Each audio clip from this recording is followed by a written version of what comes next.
ये देखिए सीबीएसई का न्यूमेरिकल है। इसमें 5 रेजिस्टेंस दे दिए गए हैं और वोल्टेज दे दी गई, 4 वोल्ट की बैटरी लगी हुई है। करंट फाइंड करना है इस सर्किट डायग्राम का। तो जब भी 5 रेजिस्टेंस देगा तो व्हीटस्टोन ब्रिज बन जाएगा। ये देख सकते हो आप, बीडी, ये बीडी के बीच में आ गया और बीसी के बीच में ये आ गया, बीसी के बीच में ये एबी, ये एबी के बीच में आ गया, और डीसी, ये डीसी आ गया। उसके बाद ये ए और डी के बीच में, ए और डी के बीच में ऐसे बन जाएगा। अब व्हीटस्टोन ब्रिज की क्या कंडीशन होती है? ब्रिज बैलेंस कब होता है? जब जे और जे रेजिस्टेंस की रेशो और नीचे वाले रेजिस्टेंस दोनों की रेशो क्या आ जाए, सेम आ जाए। इस तरफ डिवाइड करोगे तो 1/2 बन जाएगा। अगर आप इस तरफ डिवाइड करोगे तो 2/4 बन जाएगा, वो भी 1/2 बन जाएगा। जब 1/2 इक्वल टू 1/2 आ जाएगा, इनर रेजिस्टेंस की रेशो इनर रेजिस्टेंस की रेशो की इक्वल आ जाएगी, तो ये जो है ये ख़त्म हो जाएगा, इसमें से कोई करंट नहीं फ्लो करेगा। ये सर्किट हम हटा सकते हैं, ये हट गया। अब ये दोनों सीरीज़ में आगे एक ही वायर के साथ लगे हुए हैं, जहाँ से आएंगे तो 2 वायर्स हो गई। ये एक ही वायर है तो ये सीरीज़ में आगे, नीचे वाले ये सीरीज़ में आगे, इसने ऐसे लगा दिए।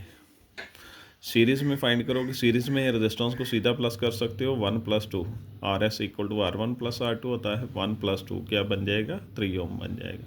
2 + 4 क्या बन जाएगा, 6 बन गया। अब ये दोनों क्या लग जाएंगे, पैरेलल में लग जाएंगे। पैरेलल का फॉर्मूला क्या था, 1/RP = 1/R1 + 1/R2 आ जाएगा। ये आ गया। आगे सॉल्व किए गए हैं।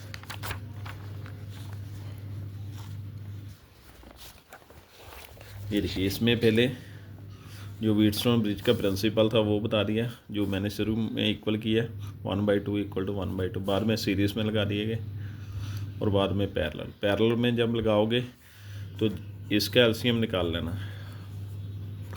एक R' लिखा हुआ है या R" लिखा हुआ, R1 R2 की जगह। इसका एलसीएम निकाल लो और रेसिप्रोकल कर लो, इसकी वैल्यू आ जाएगी। R की जगह क्या है, R इक्विवेलेंट है। और वैल्यूज़ डाल दोगे इनकी, वैल्यूज़ डालने के बाद ये 2 ओम आ जाएगा। ओम्स लगा दो, V = IR, यानी कि I = V/R। V की वैल्यू डायग्राम में मेंशन थी 4 और R की वैल्यू क्या है, 2 है। दोनों को डिवाइड करोगे तो 2 एम्पियर जो है इसका आंसर आ जाएगा। फिर से ये वाली चीज़ फिर से बता देता हूँ। सबसे पहले देखिए, ये 5 रेजिस्टेंस है। अगर 5 रेजिस्टेंस होंगे तो क्या हो जाएगा, ब्रिज बन जाएगा। ये ब्रिज बन गया। फिर ये ख़त्म हो जाएगा क्योंकि दोनों की रेशो क्या है, इक्वल है। और ये दोनों को क्या लगा लेंगे, सीरीज़ में लगा लेंगे। क्यों? क्योंकि एक ही वायर के साथ लगे हुए हैं और ये भी एक ही वायर के साथ लगे हुए हैं। ये दोनों सीरीज़ में आ गए और बाद में ये एक बन जाएगा सीरीज़ में लगा कर ये, और ये सीरीज़ में लगा कर एक बन गया। बाद में इन्हें पैरेलल में लगा दिया।